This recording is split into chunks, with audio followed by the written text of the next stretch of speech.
Olá pessoal, vamos dar continuidade aos nossos estudos sobre legislação condominial e vamos tratar do assunto agora que é a Assembleia Condominial e principalmente a Assembleia Condominial em tempos de pandemia Covid-19.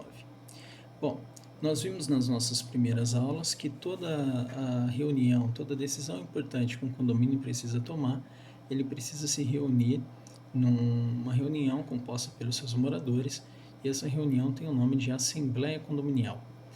Os artigos que tratam da Assembleia Condominial estão descritos a partir do 1348 do Código Civil e estão no material impresso dos senhores, aquele materialzinho que os senhores receberam. Pois bem, o que a gente precisa saber sobre a Assembleia? Ponto mais importante, a Assembleia ela precisa ser convocada, ou seja, todos os moradores devem receber a convocação para participar dessa reunião. Essa convocação nós chamamos de edital. O edital, ele comumente ele é afixado, ou seja, ele é impresso em papel e colocado em todos os halls, em todas as entradas de bloco e também na portaria. Esse edital também pode ser enviado via carta registrada aos moradores, ou o edital também pode ser colhido a assinatura de morador por morador. A maneira mais comum, é feita nos condomínios, é a circular, ou seja, o envio como uma correspondência comum aos moradores, ou então a publicação nos halls, nas entradas de blocos e na portaria. Sem a convocação, a assembleia que vai ser realizada ela é nula, então esse é um ponto muito importante, a gente já volta a tratar sobre esse assunto edital. Pois bem, nós temos três tipos de assembleia. Nós temos a assembleia ordinária, que é aquela que deve ser realizada uma vez por ano. A assembleia ordinária é onde nós fazemos a prestação das contas. Nós também fazemos na Assembleia Ordinária a eleição dos representantes e também decidimos sobre o valor da taxa condominial. Por que ela tem esse nome ordinária? Porque é a Assembleia comum, é a Assembleia que vai ser realizada ordinariamente, ou seja, ela já tem uma data programada para ser realizada. Geralmente é indicado que ela seja feita dentro dos primeiros 3 meses do ano. Se o seu condomínio ainda não fez esse ano, fica tranquilo, a gente vai ver, por conta da pandemia, nós temos aí uma prorrogação. Depois nós temos as assembleias extraordinárias, aquelas que podem ser realizadas a qualquer tempo, a qualquer minuto, a qualquer momento que o condomínio entender mais relevante. Elas podem ser votadas e decididas conforme a pauta que o síndico e que os moradores escolherem. E por fim nós temos a assembleia geral inaugural ou inicial. É aquela primeira assembleia que é feita geralmente com a entrega das chaves, né? Ou a assembleia onde é discutida a convenção condominial. É a primeira assembleia realizada antes dos senhores mudarem até para o condomínio. Pois bem, vamos dizer agora então o que eu faço para convocar. Quem convoca a assembleia, Anderson? Bom, o Código Civil é muito claro e a convenção também dos senhores vai trazer essa regra. Compete ao síndico a convocação das assembleias. Anderson, pode o conselheiro, o primeiro conselheiro, o presidente do conselho convocar a assembleia? Não. Somente o síndico convoca a assembleia. Nossa, Anderson, mas será que não tem nenhuma exceção? Claro que temos exceção, né, pessoal? Os moradores reunidos, eles podem sim convocar assembleias, mesmo que ela vá contrária ao interesse do síndico, mas para isso ele tem que seguir um rito, ele tem que seguir um procedimento. Esse procedimento está descrito no Código Civil. A partir de 1349, nós vamos ver a regrinha para a convocação dessa assembleia. Primeiro ponto importante, basta um morador para convocar essa assembleia? Não. Eu preciso provar que há um interesse de pelo menos uma quantidade mínima de moradores interessados na realização dessa assembleia. Os senhores já viram na nossa aula presencial, mas eu vou falar aqui novamente que esse número é de 1/4 dos moradores. Nossa, Anderson, quanto é 1/4? Depende do seu condomínio.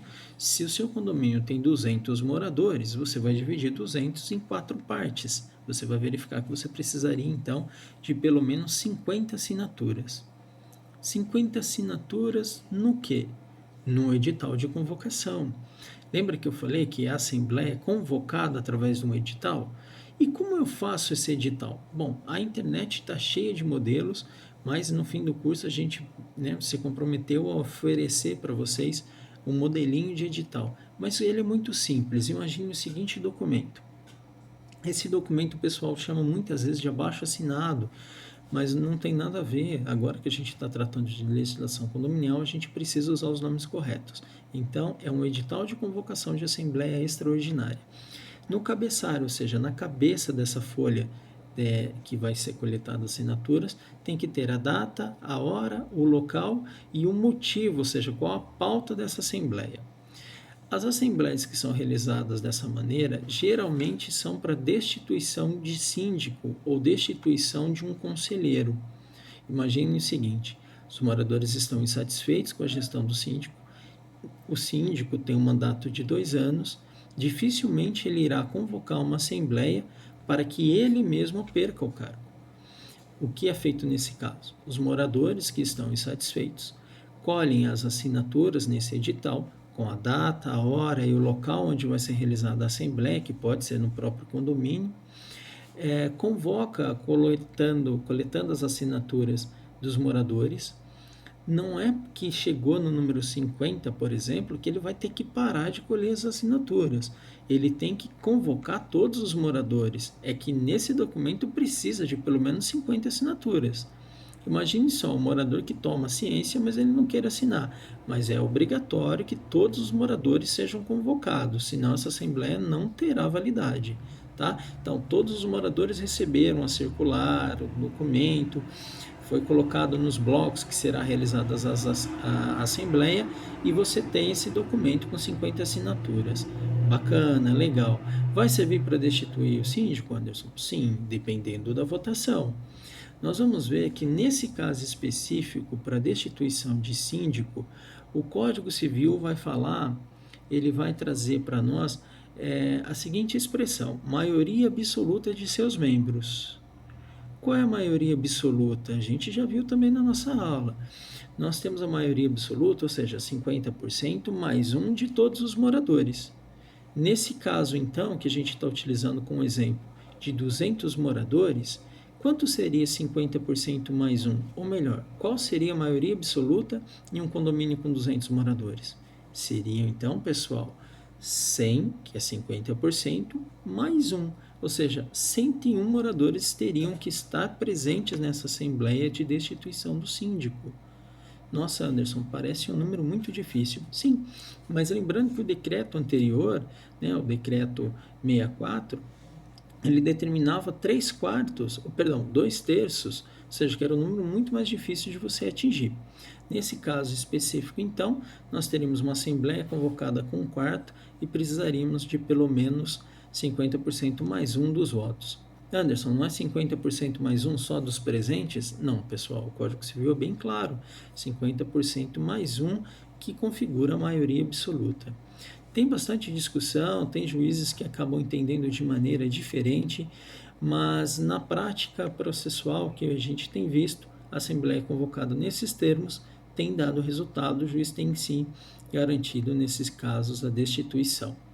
Bom, mas essa assembleia não é só para destituição de síndico, pode ser, por exemplo, para uma medida de interesse que os moradores tenham e o síndico não queira convocar essa reunião. Eles podem sim se reunir, coletando as assinaturas de 1/4 dos moradores. E aí a votação é simples, tá, pessoal? É a maioria dos presentes. É só para esse caso de destituição de síndico de conselho que a gente vai ter esse quórum que a gente chama, né? Ou seja, esse número mínimo de votos, que nesse caso é 50% mais um. De novo, pessoal, tem várias exceções a essa regra, mas são casos muito, muito específicos. Se você quiser garantir fazer uma assembleia correta, colete assinaturas de 1/4 e mantenha a votação com 50% mais um, que você não vai fugir da regra e você vai conseguir sim atingir seu objetivo. Mas a grande preocupação do pessoal é com relação às assembleias serem realizadas nesse período de quarentena, nesse período que nós estamos enfrentando da pandemia. Bom, nós temos 3 situações. Nós temos as assembleias que já foram convocadas e seriam realizadas nesse período de afastamento, de isolamento social. Essas assembleias, pessoal, precisam ser canceladas. Todas as normas da OMS, todas as normas da Secretaria de Saúde de qualquer município, inclusive do governo estadual, é para evitar a aglomeração e a reunião de pessoas. A assembleia é uma reunião de pessoas, é impossível você realizar a assembleia mantendo uma distância de 2 metros entre um morador e outro.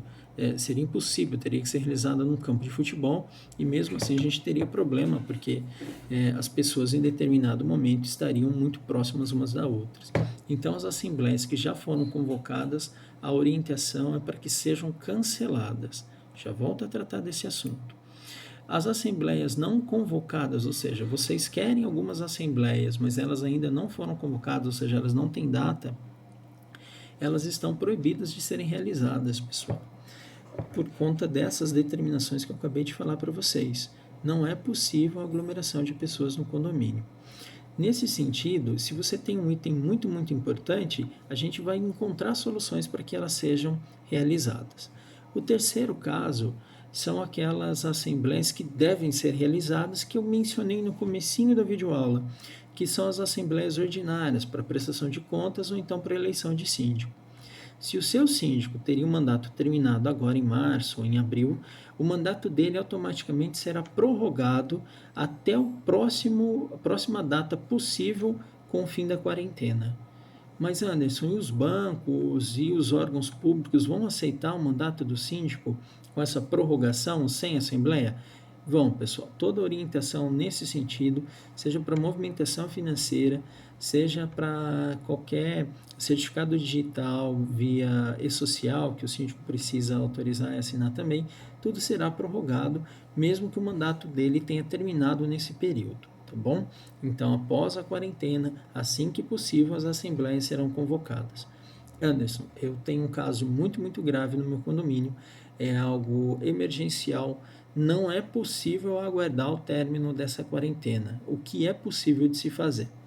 Desde o ano passado, desde 2017, nós temos tido uma discussão no Congresso Nacional para a possibilidade de realização de assembleias de condomínio em um ambiente virtual, as chamadas assembleias virtuais. Atualmente elas já existem, elas já estão ocorrendo em algumas cidades, em alguns lugares. Ela está pendente ainda de regulamentação, mas é possível sim você realizar a assembleia de maneira virtual. Não é utilizado o WhatsApp ainda, não é o aplicativo ideal para isso, mas seria semelhante a um grupo de WhatsApp. Seria aberto a assembleia, os temas seriam propostos, já discutidos anteriormente, e na hora que o aplicativo abrir para você manifestar o seu voto, será colhido então o voto de cada morador, e assim nós teremos a votação final. Anderson, existem já aplicativos para isso? Existe sim, pessoal. Infelizmente são aplicativos pagos por enquanto.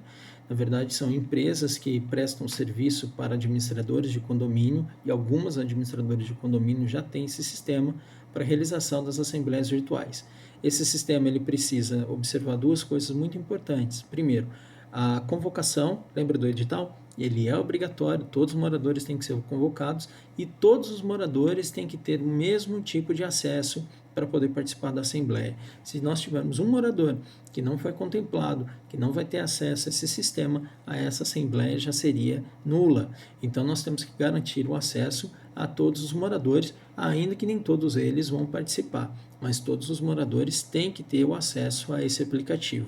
Bom, tem outra solução, Anderson? Sim, nós temos adotados aqui para os nossos clientes algumas assembleias em que nós realizamos o debate via carta, nós encaminhamos os itens, na verdade um item só que vai ser debatido nessa assembleia. Os moradores têm a oportunidade de, até 10 dias antes, enviarem suas manifestações favoráveis e contrárias. Nós fazemos um compilado dessas manifestações, publicamos novamente antes da data da votação, e no dia da votação nós colocamos uma urna no condomínio, deixamos um responsável lá, todo equipado com as medidas de proteção, luva, máscara, álcool gel, e ele recebe as votações na urna. Essa urna fica disponível no condomínio determinado dia e determinado horário, os votos são colocados lá e ao final é feita a contagem de votos via uma live que é feita via YouTube ou via WhatsApp para contagem de votos, não ser fraudulenta, e logo na sequência a gente publica o resultado. Seria possível fazer isso no nosso condomínio? Pessoal, a gente tem feito isso em casos extremos, de extrema necessidade. A nossa orientação é que seja aguardado o término da quarentena e, restabelecendo o convívio normal, a gente possa, sim, realizar as assembleias com tranquilidade. Tá certo? Fiquem de olho aí nas nossas próximas aulas. Um grande abraço a todos.